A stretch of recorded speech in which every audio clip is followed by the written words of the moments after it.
Assalamualaikum warahmatullahi wabarakatuh.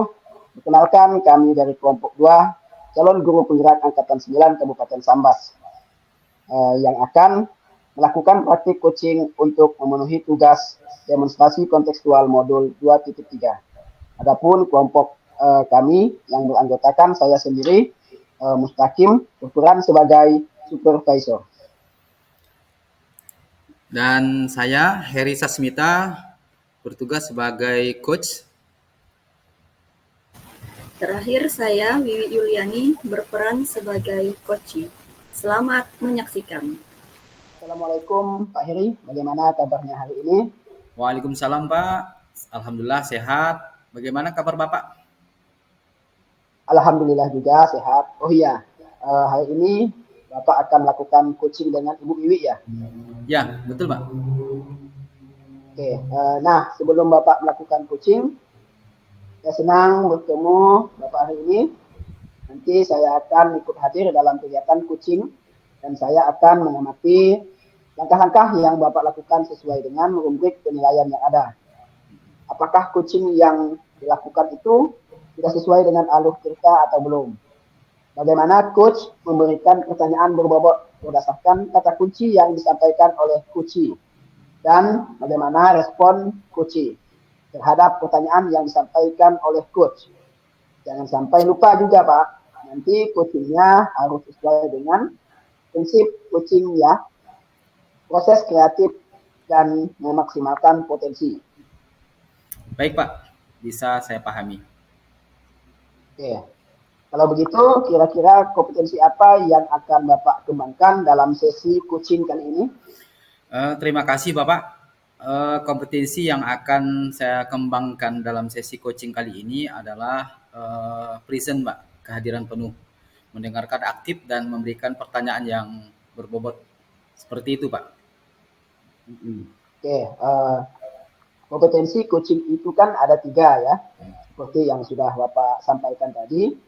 Jadi kompetensi manakah yang akan Bapak fokuskan untuk saya amati nanti? Saya berharap Bapak dapat memperhatikan cara saya mendengarkan aktif dan cara saya memberikan pertanyaan-pertanyaan yang berbobot, Pak. Oke, baik. Bagaimana menurut Bapak sejauh mana tingkat kemampuan Bapak dalam hal ini? Saya merasa kemampuan saya dapat menjadi lebih baik, Pak. Itu berkat sering latihan coaching, Pak. Dengan meningkatkan keterampilan ini, saya yakin bisa lebih baik dalam proses coaching yang saya lakukan. Oke, bagus sekali ya Pak. Saya yakin Bapak nanti dapat melakukannya. Kira-kira apa indikator pencapaian dari pengembangan yang dilakukan Bapak? Saya akan melihat apakah coach sudah bisa mencari solusi dan membuat rencana aksi atas permasalahan yang dihadapinya, Pak. Ya, baik sekali Pak. Apa nanti harapan Bapak dari observasi kita ini? Saya berharap observasi ini memberikan umpan balik yang membangun untuk membantu meningkatkan kemampuan saya, khususnya dalam mendengarkan aktif, mengajukan pertanyaan yang berbobot. Itu, Pak. Baik Bapak. Terima kasih atas jawabannya. Silahkan Bapak melakukan proses coaching. Saya akan mengamati. Lakukan dengan sebaik-baiknya.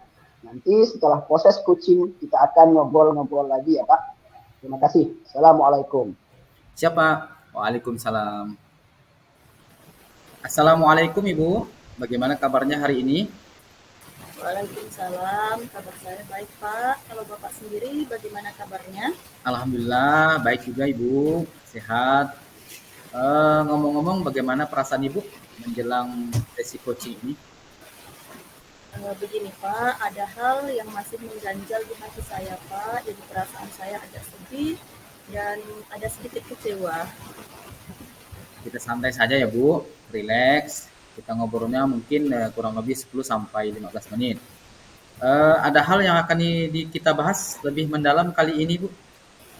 Ya, saya sebetulnya ada sedikit masalah tentang mata pelajaran yang saya ambil ya Pak, yaitu mata pelajaran IPA. Kemarin kan kami baru selesai PAS ya Pak ya. Jadi setelah saya koreksi, ternyata nilai murid saya ini banyak yang berada di bawah KKM atau tidak tuntas, begitu Pak.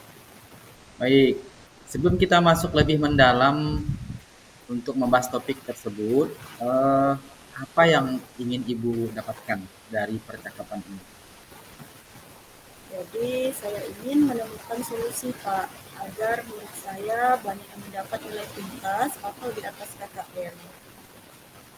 Baik Bu, dapat saya pahami tujuan yang Ibu inginkan ya. Menurut Ibu, apa penyebab nilai IPA mereka itu berada di bawah KKM atau dikatakan tidak tuntas? Seperti yang Bapak ketahui, pelajaran IPA itu kan ada fisika, biologi, dan kimianya ya. Nah, anak-anak ini sering kesulitan Pak mengerjakan soal IPA fisika karena mereka kurang menguasai konsep dasar perhitungan.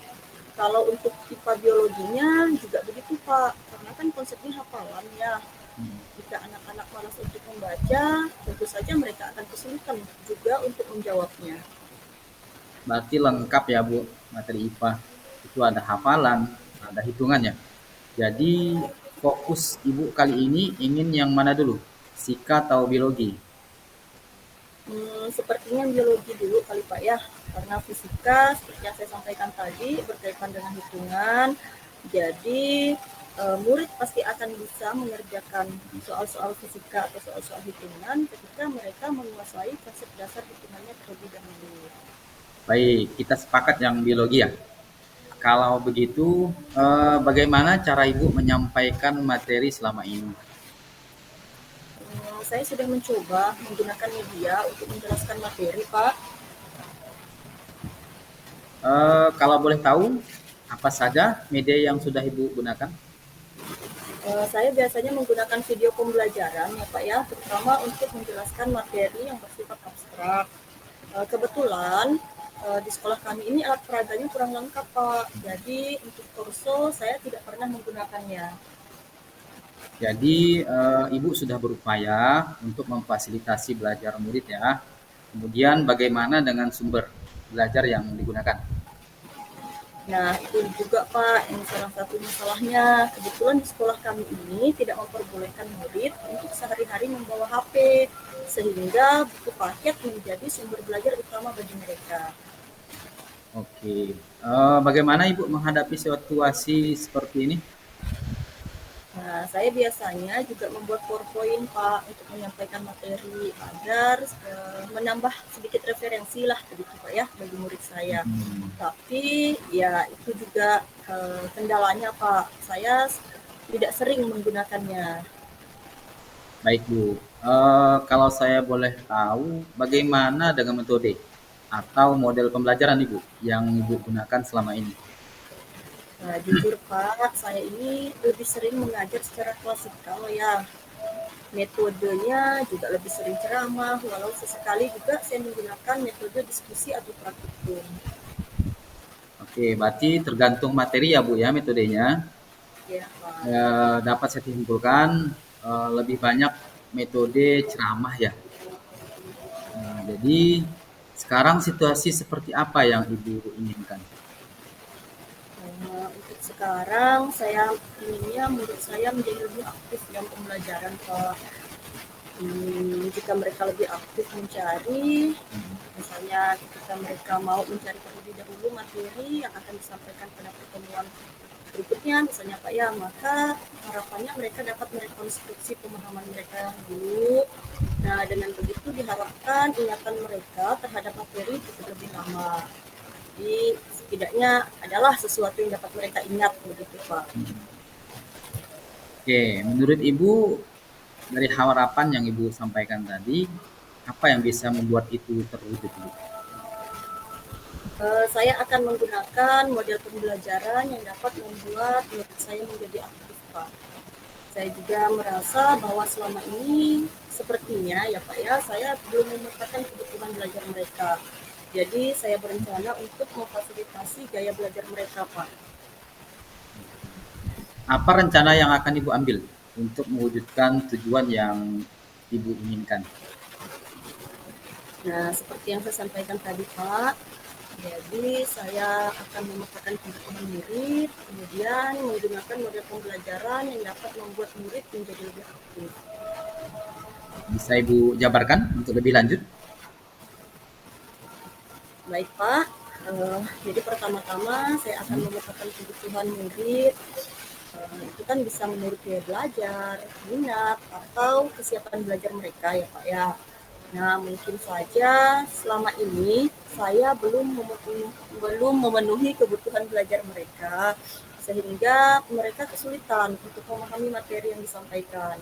Mungkin saja saya selama ini terkesannya hanya apa ya, memenuhi kebutuhan untuk satu gaya belajar saja gitu Pak. Seperti yang saya sampaikan tadi kan menggunakan video pembelajaran. Mungkin saya hanya memfasilitasi untuk gaya belajar yang audio gitu kan. Nah, belum memfasilitasi gaya belajar yang lain. Kemudian nanti rencananya juga akan saya kombinasikan dengan model pembelajaran yang dapat membuat murid aktif. Entah misalnya menggunakan discovery learning, project based learning, kemudian juga rencananya akan saya gunakan pendekatan diferensiasi, Pak. Oke. Jadi Ibu berencana untuk menerapkan model pembelajaran yang terintegrasi dengan diferensiasi ya Bu ya. Eh, apa ukuran keberhasilan rencana aksi yang Ibu sampaikan tadi? Untuk ukuran keberhasilannya, karena kembali ke tujuan awal tadi, Pak. Jadi saya mengatakan ini berhasil jika murid saya mendapat nilai pengetahuan yang tuntas, Pak. Nah, walaupun kita sama-sama tahu ya Pak ya, tolak ukur keberhasilan itu bukan cuma dilihat dari pengetahuannya saja, tapi untuk saat ini saya menginginkan hal tersebut. Baik Bu. Apa yang akan Ibu lakukan setelah sesi ini? Saya akan memetakan kebutuhan murid saya terlebih dahulu, mungkin Pak, dimulai dengan gaya belajar mereka, begitu. Kapan akan Ibu lakukan? Pada awal semester depan, Pak. Kemudian siapa yang akan Ibu ajak atau Ibu minta untuk mendukung mengenai hal tersebut? Sepertinya wali kelas mereka ya Pak ya, karena biasanya wali kelas itu di awal semester akan memberikan angket mengenai gaya belajar untuk masing-masing murid. Karena kebetulan di sekolah kami tidak ada guru BK-nya, sehingga hal tersebut yang mengcovernya adalah wali kelas mereka. Apa yang dapat Ibu simpulkan dari sesi ini? Ya, yang dapat saya simpulkan dari sesi ini bahwa untuk mengatasi permasalahan yang saya hadapi, yaitu nilai PAS IPA, murid saya banyak yang tidak tuntas, maka saya akan memulainya dengan memenuhi kebutuhan belajar mereka, kemudian menggunakan model dan metode belajar yang dapat membuat murid menjadi aktif, namun disesuaikan lagi dengan kebutuhan materi. Nah, jika memungkinkan, saya akan menggunakan metode praktikum, terutama yang berbasis on-hands atau praktikum secara langsung, jadi murid melakukannya secara langsung, agar murid itu mengalami sendiri, atau nanti kontekstual lah, gitu Pak.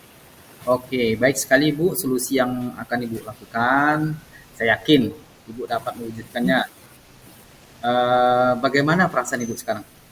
Uh, saya merasa lega Pak karena telah berbagi cerita dengan Bapak dan mendapat solusi dari permasalahan saya. Terima kasih saya haturkan kepada Bapak karena sudah bersedia meluangkan waktu untuk mendengarkan saya. Sama-sama Ibu, saya juga senang dapat membantu Ibu ya.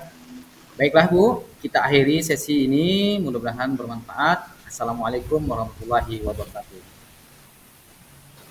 Baik Pak, waalaikumsalam. Assalamualaikum Pak. Alhamdulillah ya. Tadi Bapak sudah selesai melakukan sesi coaching dengan Ibu Iit. Bagaimana Pak? Apakah sesi coachingnya berjalan dengan lancar? Alhamdulillah Pak, tadi sesi coaching kami berjalan dengan lancar. Oke, terima kasih karena Bapak sudah menyediakan sedikit waktu untuk berbicara dengan saya.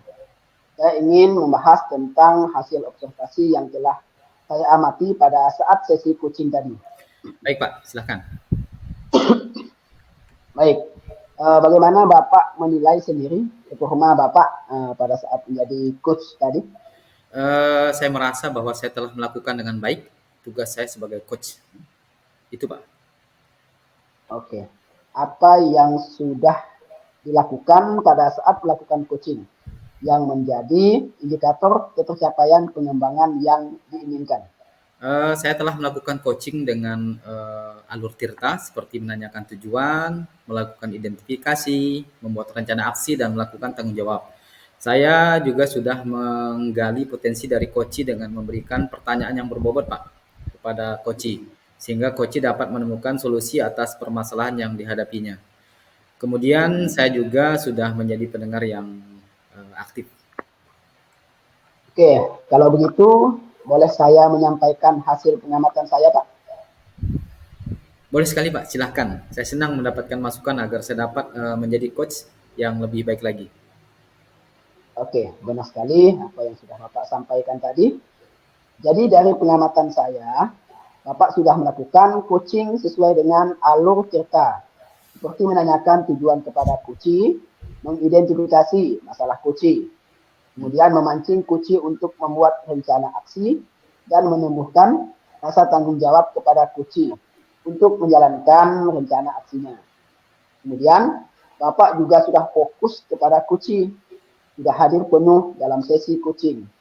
Pada saat memberikan pertanyaan berbobot, Bapak juga melakukannya sesuai dengan kata kunci yang disampaikan oleh coach.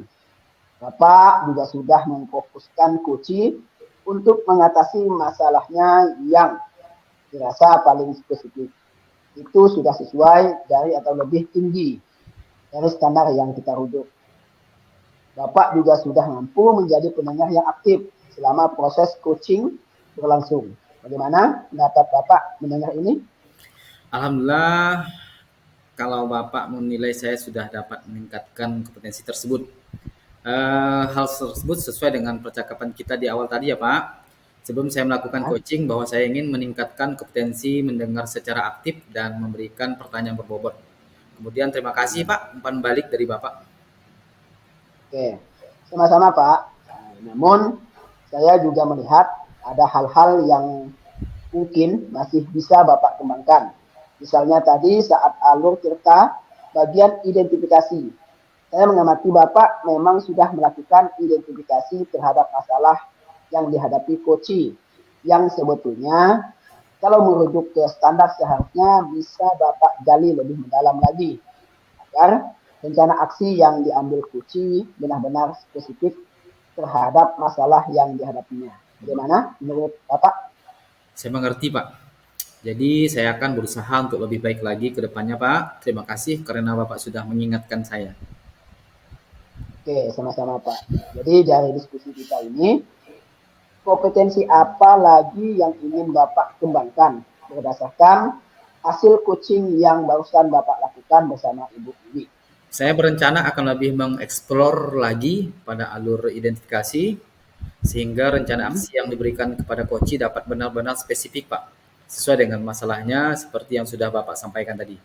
Kemudian saya juga ingin lebih jauh memahami coaching dengan alur Tirta, sehingga saya dapat menerapkannya dalam pembelajaran di kelas maupun saat berkolaborasi dengan rekan sejawat, Pak. Baik sekali Pak. Semoga kedepannya nanti lebih sukses lagi ya Pak. Terus kemudian kapan hal tersebut akan Bapak lakukan? Mungkin pada saat saya melakukan sesi coaching lagi, Pak, akan langsung saya terapkan. Kira-kira di mana Bapak akan melakukannya? Bisa melalui luring dan daring, Pak, tergantung dari kesepakatan dengan coach, Pak. Oke, kalau begitu siapa nanti yang dapat membantu Bapak untuk mengamatinya? Saya ingin Bapak kembali membantu saya untuk mengobservasi performa saya saat melakukan coaching dengan coach. Apakah Bapak berkenan? Oke, baik. Saya sangat berkenan untuk membantu Bapak melakukan observasi lagi. Nanti silahkan saja Bapak hubungi saya kembali ya. Hasil catatan tadi sudah saya tuliskan dalam form supervisi akademik ya Pak. Jadi untuk keseluruhan performa Bapak dalam sesi coaching tadi sudah sangat baik. Alhamdulillah, Pak.